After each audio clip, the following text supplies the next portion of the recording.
Hey, ladies. Greg Wills here. So unfortunately, Facebook decided to delete my original video. So I'm going to try and remember everything I talked about beforehand. And yeah, let's go from there. So had a few questions about backs and people struggling with back issues and stuff. So I thought I'd do a live on the subject and just my views and what I've worked with before. So there were principally two questions. One was, how do you deal with sciatica if it's a problem for you? So just so you're aware, sciatica is caused by a nerve which has got a disc or bone pressed against it in your back. And often it's actually because of a structural imbalance, i.e. there's a bulging disc or there's like a hip rotation problem. So often it's because, your left and right side don't quite match up. So you get this rotation internally and that presses against the sciatic nerve. So recommendations for a couple of things. Number one, find exercises that don't trigger it. So you need to kind of look at your training plan and go, right, it's a helicopter. It's like Harrow Online. It's a helicopter. What exercises trigger the problem? So for example, I wouldn't suggest that you do kettlebell swings and deadlifts for a minute. Hey, Stacey. And I wouldn't suggest doing any heavy deadlifts from the floor, etc. So yeah, hey, Coley. So yeah, if you suffer from sciatica, the other thing I would do for definite is A, get your hamstrings really, really strong. Yeah, and B, get your glutes really strong. So if you're in a gym situation, I'd be looking at doing lots of kind of hamstring curling to make sure the hamstrings are the back of the leg. And I'd also make sure your glutes are strong. So I'd be looking at doing things like hip thrusts, glute bridges, frog pumps. If you're not sure about any of these exercises, just let me know. Hey, Stace. So I would...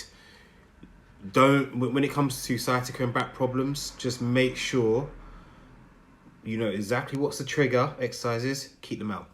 And obviously do lots of back supported exercises, right? So bench press, floor press.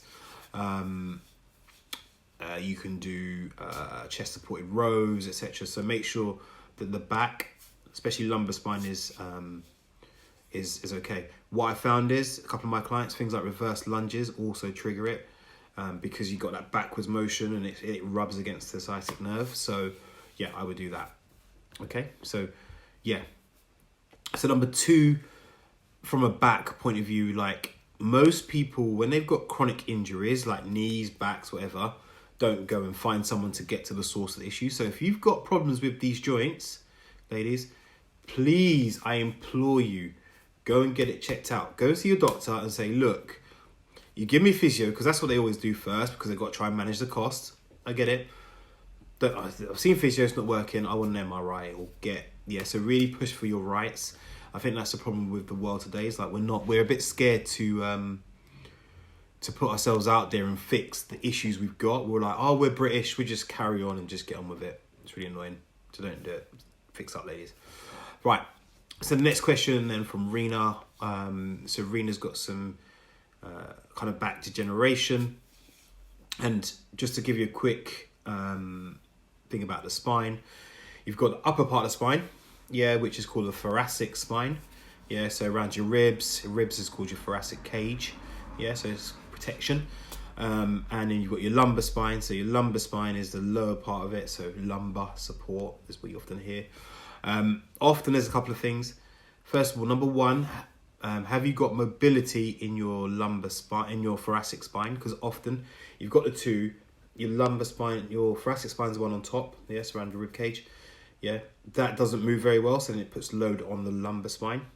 So try and make sure you're mobile as you can with those movements. They're going to be like upper body rotation motions. If you ask me nicely, I'll happily do some videos for you when I get someone to film them for me.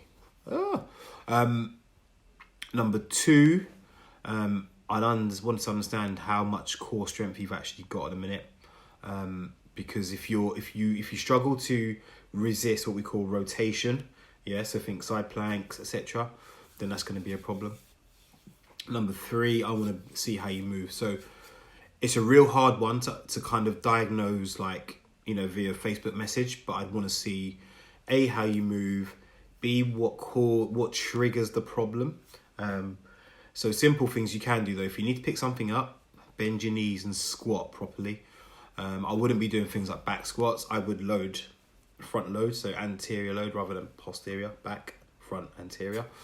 So goblet squats is an awesome exercise for that. Really makes you brace your core as well.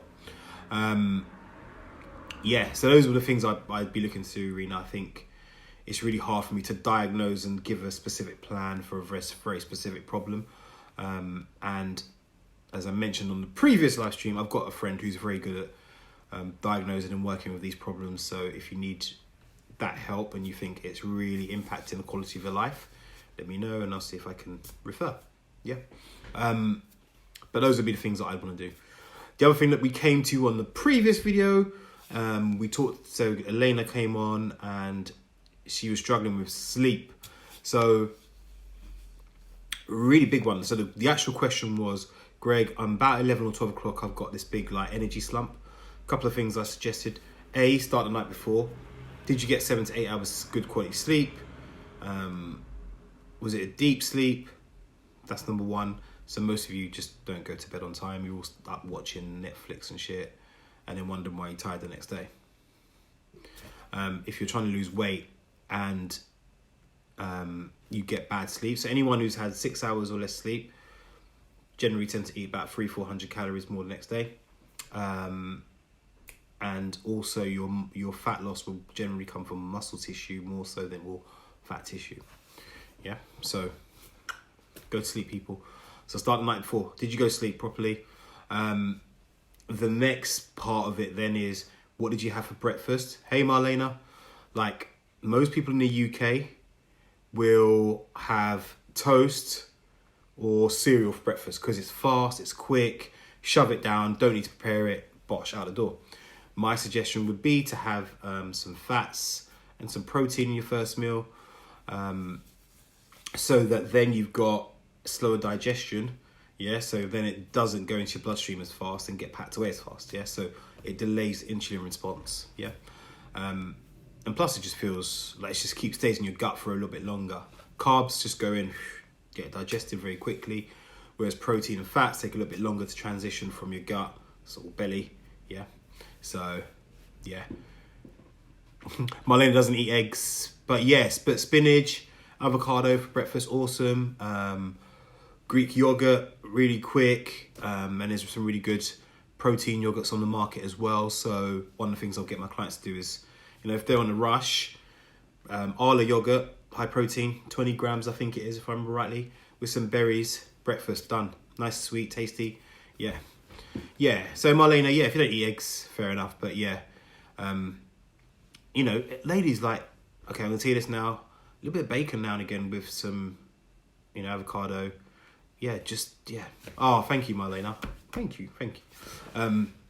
It's nice to know because sometimes you don't get told that it's half decent. I don't need to know it's great. I just need to know it's half decent and it's informative and it helps people. So thank you, Miles. Yeah, so breakfast, higher fat, higher carb breakfast, have your carbs later in the day. Yeah. Or you can have some carbs with it, but just don't make like toast on a croissant as your first meal, because then spike your blood sugar goes, whoop, drops down fairly quick. Before you know it, you're like, oh, tired. Ooh, isn't that Rita with the flapjacks? Yum, yum, yum. Yeah.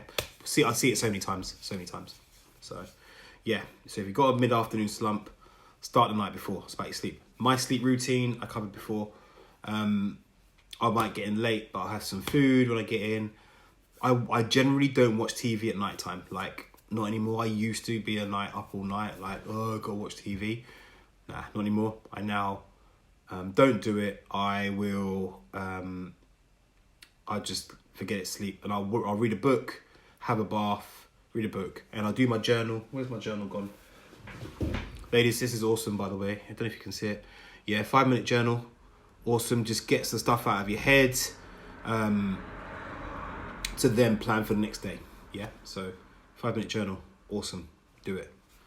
So that's that. So yeah, so look, Netflix is going to be there tomorrow. Amazon Prime is going to be there tomorrow. The news, all these crappy soaps that we all watch is going to be there tomorrow. Forget it. Just go sleep. Yeah. What? Hey Kaz, long time no see. Hope you're well. So yeah, and then we had Donna on asking about hydration. So Donna was asking what the formula is to understand how much water you need. Now, obviously, water is very vital. It's, you know, you're 67%, 70% water. So am I just like a drop in the ocean? Anyway, so here's the formula, ladies. I want you to listen to this, and I'll write it in the thingy in a bit. Is 0.03 times your body weight in kilograms will tell you pretty much how much water you need to have, and you just use that figure in litres to work out that figure. So let's just say I'm 100 kg. I'm going to be about 3 litres of water. Get your water in, people. So hydration is key for pretty much every function in your body. So you just got to make sure you drink your water. Yeah, cool. All right, I think I covered it all. Are there any questions? Just give me some love and then comment with your questions, and I can happily answer them. So I need to have some water first.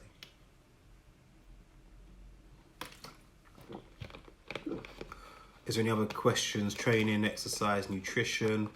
Just give this some love, and then I will happily answer them. But yeah, as I was kind of talking about at the very outset, backs are a pain. And the other thing as well, ladies, actually, that's another thing, just on the back issue, is how often are you walking and moving? Because most people sat on a chair all day, like 9 till 5. You don't take breaks, so therefore your glutes and everything just switch off. Go for a walk. Get out of the house, out of the office, just go for a walk. And often you hear for bad backs that people, you need to move more rather than move less. So that'd be my big thing. So yeah. Right, peeps, are there any other questions you want me to answer? So I've covered backs, sleep, water, hydration. I hope this is useful for you all. And if there's anything you want me to kind of comment on and give my thoughts about training, fat loss, all that kind of stuff, just drop a comment, just interact and stuff. And I hope this is useful. If you watch on the replay, hit replay. All right, peeps. Talk soon.